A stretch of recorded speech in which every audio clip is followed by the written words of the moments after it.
미소 뒤에 감춰진 우울. 미소 우울증을 겪는 사람들 대부분이 다른 사람들 앞에서는 유쾌하고 심지어 유머 감각까지 갖춘 것처럼 보이지만 행복하고 낙천적인 가면 뒤에는 낮은 자존감과 심한 경우 절망감으로 가득 차 있다. 친구들 앞에서는 무척이나 행복하고 만족스러운 척하지만 혼자 있을 때는 늘 불안하고 고통스러워한다. 평소 습관적으로 나는 괜찮아 라고 입버릇처럼 말하는 사람들은 주의해야 한다. 의도적으로 숨긴 모든 부정적 감정이 상상 이상으로 자신에게 영향을 미칠 수 있다. 처음에는 불면증이나 무기력증 등 단순히 신체적인 불편함을 느끼는 수준이지만 계속 누적되다 보면 결국 절망의 구렁텅이로 내몰린다. 주위를 둘러보면 누구와도 대화가 척척 통하고 좋은 관계를 유지하는 사람들이 있다. 이들은 직장에서도 잘 나가고 연애 전선에도 아무 이상이 없다. 그들의 얼굴에는 항상 미소가 떠나지 않고 자신의 삶도 잘 유지할 뿐만 아니라 종종 다른 사람의 질문에 명쾌한 답을 내려 상담가 역할을 자처한다. 하지만 막상 그들과 사적으로 가까워지면 그들도 인간관계의 위기와 감정적 침체기, 경제적 어려움을 겪는 등 우리와 별반 다르지 않게 인생의 여러 고달픈 문제로 씨름하고 있다는 사실을 알게 된다. 그런데도 모든 것을 숨긴 채 나는 괜찮아, 나는 잘 지내고 있어라는 허상을 만들어낸 것이다. 어른의 세계에서는 슬픔과 기쁨이 따로 있다고 한다. 자신의 연약함을 드러낼 수도 없고 성숙함을 보여줄 수도 없으며 그 대가로 어떤 혜택도 얻을 수 없다. 많은 사람이 어른이 되어가는 과정에서 자신의 취약성과 불안감을 숨기는 법을 배운다. 그럴듯하게 들릴 수도 있지만 자신의 연약함과 불안을 숨긴 채 살아가는 삶이 과연 온전히 나아질 수 있을까?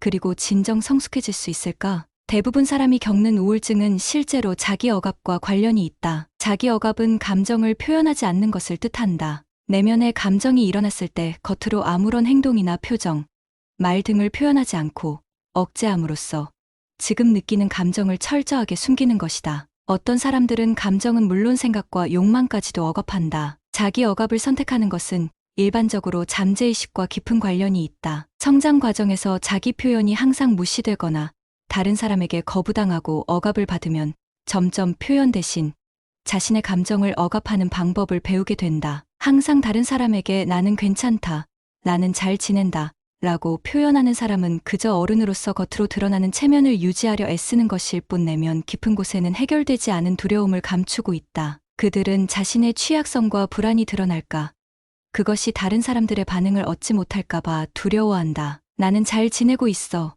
라고 가장하는 사람들의 내면을 보면 과도하게 억눌린 부정적 감정이 쌓여 있다. 이는 결국 불안장애, 우울증, 강박증 등과 같은 훨씬 격렬한 방식으로 표출된다. 많은 사람이 간혹 이 부정적인 감정이 들킬까 노심초사하며 웃음으로 감추고 괜찮은 척하는데 그럴수록 내면의 두려움은 따라오고 이는 다른 사람과 진실된 관계를 맺지 못하게 한다. 정말로 더 나은 사람이 되고 싶다면 자신의 감정과 느낌을 과감히 표현하고 자신의 취약함과 불안을 드러낼 줄 알아야 한다. 우리는 먼저 자신의 감정을 존중하는 법부터 배워야 한다. 그런 뒤에 담대하게 자신을 표현해야 한다. 누구나 궁극적으로 바라는 바는 자신의 진짜 모습을 다른 사람에게 드러내어 외부 세계와 더 깊이 관계를 맺고 더욱 의미 있게 살아가는 것이다. 자신에게 솔직해지는 것은 두려움 없이 자신을 드러내는 데서 비롯된다. 드러낼수록 두려움이 사라지기 때문이다. 나는 잘 지내고 있어라는 허상으로 자신의 진짜 불안감을 감추고 있으면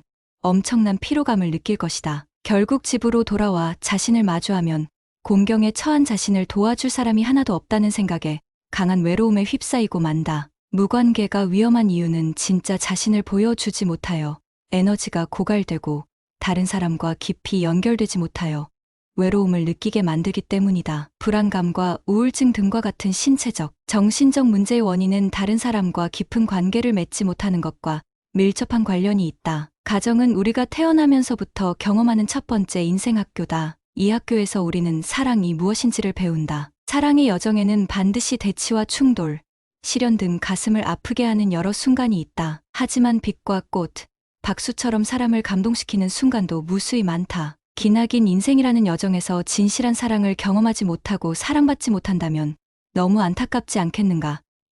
사랑은 인간이 가진 가장 큰 강점이다. 그러니 몸과 마음을 열어 진정으로 누군가를 깊이 사랑하길 바란다. 물론 조금은 아프겠지만 그래도 무감각한 것보다는 낫다. 진짜 행복은 단단한 자아에서 옵니다. 당신은 어떤 가면을 쓰고 있나요? 명랑한 척하느라 힘겨운 사람에게 명랑한 가면을 벗고 나답게 사는 법을 알려주는 책. 다른 사람들의 기대 속에서 살면서 자신의 진실한 감정을 무시하면 행복하지 않다. 이 책은 가족과 친구들의 기대 속에서 진정한 내 모습을 잃어가는 사람들에게 대한 처방전이다. 세상 사람들이 좋아하는 외향성에 맞춰 사느라 힘들일 필요 없다. 그냥 내향성인 내가 좋다라고 말할 수 있는 마음을 가질 수 있어야 한다. 자신이 할 수 있는 일은 최선을 다해서 하고 바꿀 수 없는 일은 그냥 그렇게 두면 된다. 벌어진 일에 스트레스 받지 말고 현재에 집중해서 살면 된다. 외부의 환경이나 메시지가 자신을 방해하지 않도록 해라. 자신의 진실한 감정을 무시하지 마라. 캘리포니아 대학교 버클리에서 창의력의 본질에 관한 연구를 진행한 적이 있다. 당시 연구진은 건축학자와 수학자,